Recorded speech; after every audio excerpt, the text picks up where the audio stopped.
dans le cadre de l'ouverture du 20e Congrès mondial de la sûreté ferroviaire placé sous le haut patronage de Sa Majesté le Roi Mohamed VI, que Dieu l'assiste. اليوم انعقاد هذا المؤتمر الدولي للسكك الحديدية بالمغرب وبالرباط، أو حدث أول مرة المؤتمر الدولي أو الجمعية الدولية للشركات المسيرة للسكك الحديدية في العالم تجتمع فوق أرض إفريقيا. هذا إن كان يدل على شيء يدل على الثقة اللي عملها المجتمع الدولي في المملكة المغربية، وبالخصوص مثال والتجربة المغربية ديال السكك الحديدية اللي داخلة في سياسة ملكية سامية بإنجاز خط البراق ما بين طنجة والرباط والدار البيضاء، والآن الانطلاقة الرسمية من طرف جلالة الملك ما بين القنيطرة ومراكش، إضافة إلى بناء محطات من جيل جديد.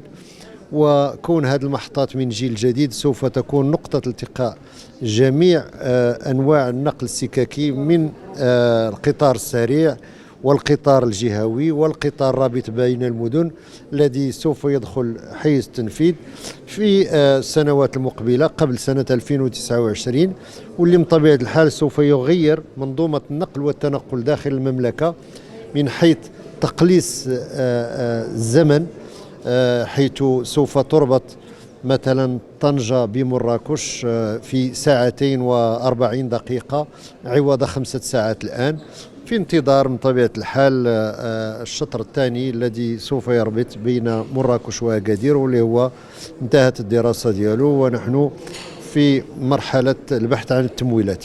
Nous organisons aujourd'hui, ici à Rabat, le congrès international sur la sûreté ferroviaire, sous le haut patronage de Sa Majesté que le roi l'assiste. Alors ce congrès où on a plus d'une trentaine de nationalités qui assistent à ce congrès international, en partenariat avec l'Union internationale du chemin de fer. D'abord, le choix du Maroc de Rabat dénote l'importance que revêt le secteur ferroviaire marocain à l'échelle mondiale.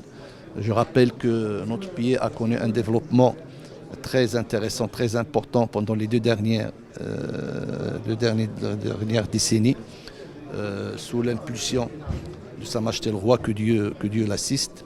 Et donc l'organisation déjà de ce congrès mondial à Rabat dénote de la position du Maroc et du ferroviaire marocain au niveau de l'échiquier international. Donc pendant ces 2 jours, on traitera des sujets qui touchent à la sûreté et sécurité ferroviaire.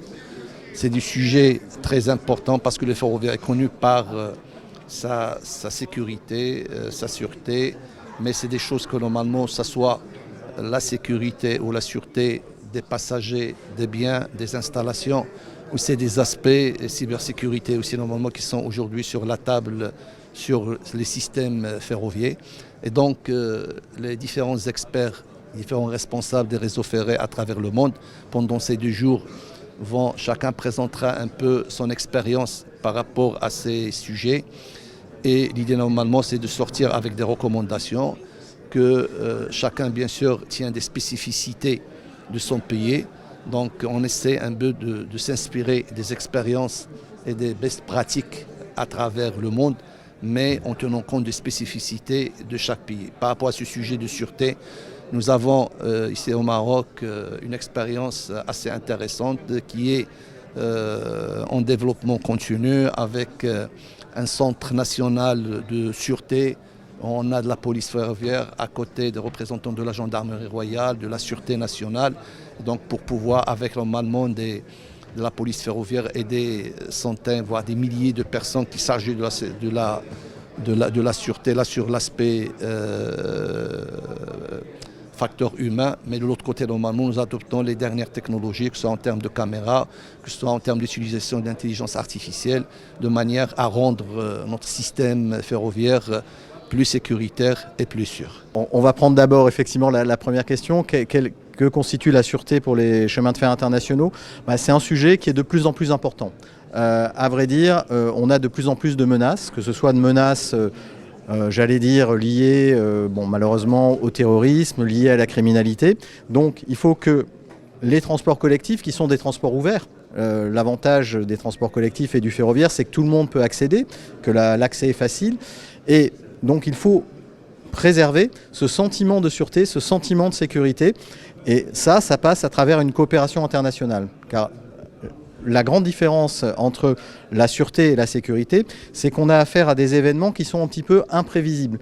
Donc il faut avoir un réseau de coopération internationale, et c'est ce qu'on fait au niveau de l'UIC, l'Union internationale des chemins de fer, pour avoir des solutions précises à chaque nouvelle menace. Et les menaces évoluent constamment. Donc cette coopération internationale est absolument fondamentale. To chemical, biological, radiological, nuclear and explosive threats.